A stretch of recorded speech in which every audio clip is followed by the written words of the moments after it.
Man, listen, it's a ton of information in some of this stuff. It's so much game. You can literally get rich off of information if you was really paying attention and your attention span was longer than 5 to 7 seconds. It's the same thing when it comes to relationships.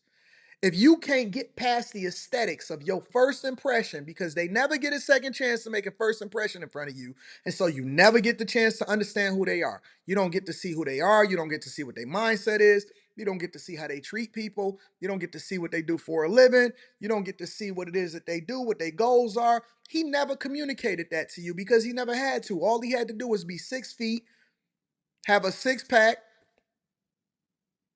and pack a little bit more than 6 inches, not even make six figures, and he fucked you.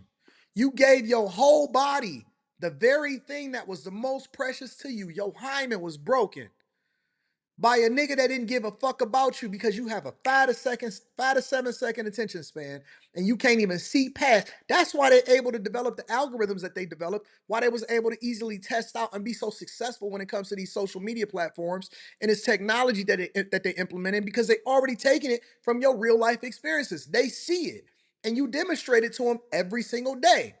You don't go through and read the profiles, even on these dumbass apps. You ain't going through and reading the profiles, trying to understand who they are, looking through all of the videos, trying to see who it is that you're dealing with. You gave a quick overview, 5 to 7 seconds. I like him. He got pretty eyes, but he a demon. He got pretty demon eyes, and you so attracted to it. And so you never got the opportunity to really mine through the information because you were so short-sighted. And anybody that give you a presentation layer is able to scam you into their bed. You didn't know that scammers came in all forms. It's not just financially, but you value and you love money so much that it's easy to get you for the money. And so the only thing you care about is whether or not you get in your bag. But don't you know that bag chasers is just a term?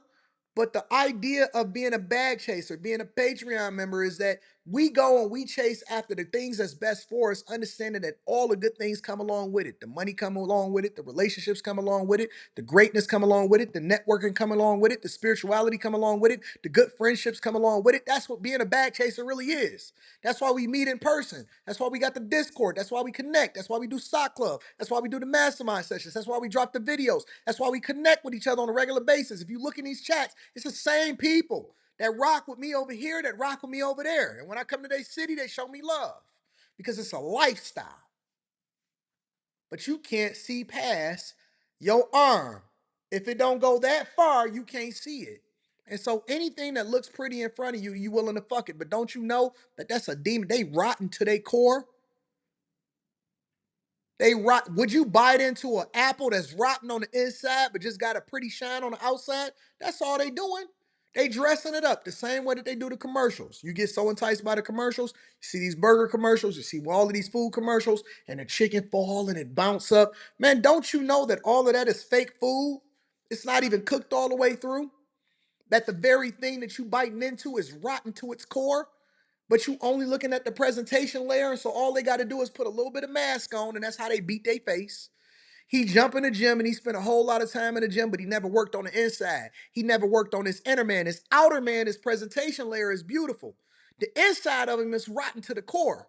And so because you don't understand who he is, you think that the dating phase is an opportunity for you to get to know somebody. But when I tell you you shouldn't be dating, instead of you saying, "Well, what should I do?" You say, "Well, I don't like that. I reject it." But don't you realize that you ain't even got the results, that you never had the results, and the very people that you listening to in order to get the results, they rotten to their core too? I looked at a Derrick Jaxn live stream just for reference. Every quarter, I go back and check. He had 800,000 subscribers. He got more subscribers today than he had when he got exposed. He got more subscribers today than he had when he got exposed. Why is that? Why is that? And I ain't hating on him. Go get your money. Finesse these hoes out of everything that's good for them. Because if you don't do it, somebody else will. Because they chasing. They chasing the worst thing for them.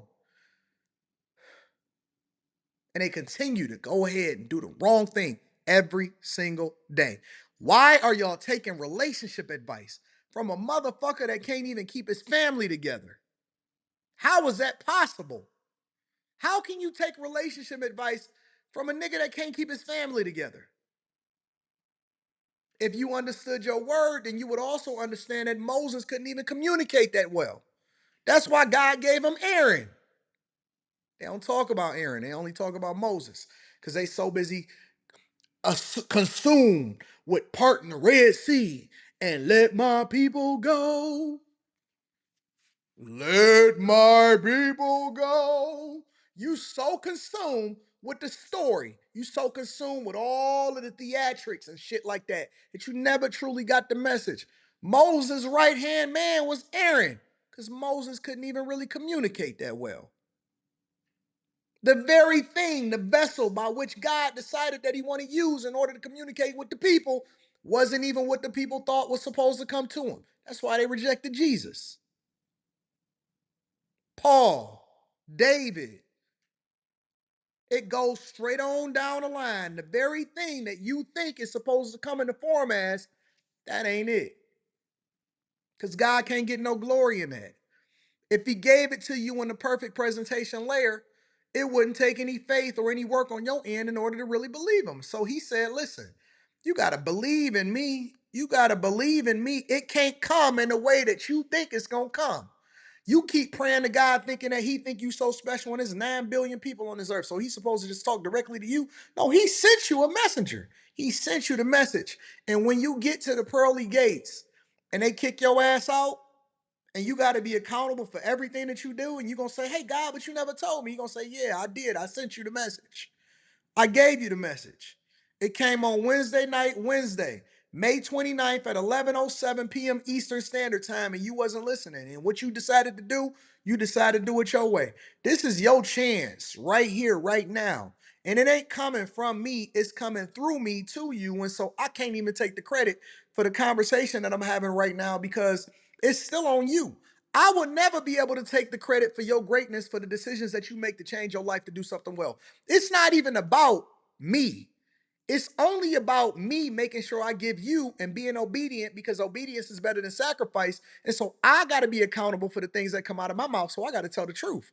I can't sit here and tell you something that's going to be bad for you because I got to be accountable for that shit. See, I stand up for something and I mean it means something to me because I actually want my cake and eat it too. I want everything. I don't answer the man. I don't answer the Puff.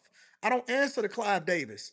I don't answer the 50. I don't answer the J. I don't answer to none of these motherfuckers. I don't answer to the Illuminati. I answer to God. It's only me and God. And when I jump on these live streams, the first thing that I do is I get on my knees and I say, hey, God, tell me what it is that I need to say in order to be exactly what you want me to be so I can give the people what they need in order to be successful. And whether they take it or not, that's on them.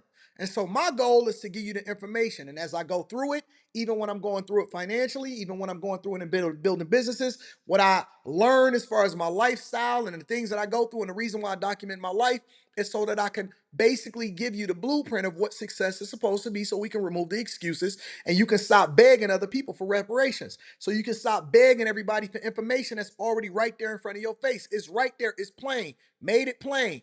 Also, you're going to know them by their fruits. And so why you not putting it together and saying, wait a minute. Why is all of these motherfuckers following Derrick?